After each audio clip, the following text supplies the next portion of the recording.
মোৰ দুখৰ জনঙাৰে হাঁহি বিৰিঙিছে এতিয়া। হাঁহি মানে চকুলোৰে মুচিব পৰা এখন সেমেকা ছবি।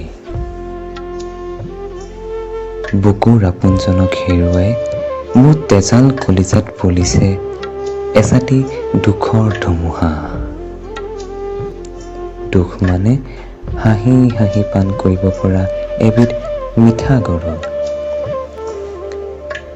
এতিয়া হেনো প্ৰেমৰ দৰদাম চলিছে। কম দামত কিনি ভালপোৱাৰ ৰংখিনি ফিৰতেই বিলালো বাবে মই নিজেই এতিয়া ভিক্ষাৰী হলো। সেয়েহে মোৰ চকু পানীয়ে পোহাৰ মেলিছে।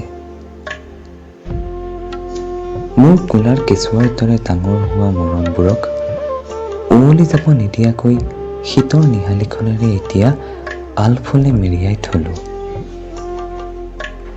তথাপিও কোনোদিন নুগুচে মোৰ দুখৰ হুমুনিয়া। বহাগী বতৰ যে সকলোৰে হৃদয়ত দেখিছো বলিছে বসন্তৰ ঢৌ। মোৰহে পিছে কলিজা উকা। বসন্তৰ আগমনতো মইহে নাপালো মোৰ মৰমৰ খালৈ ভাঙি বহাগীজনীৰ মনৰ বতৰা।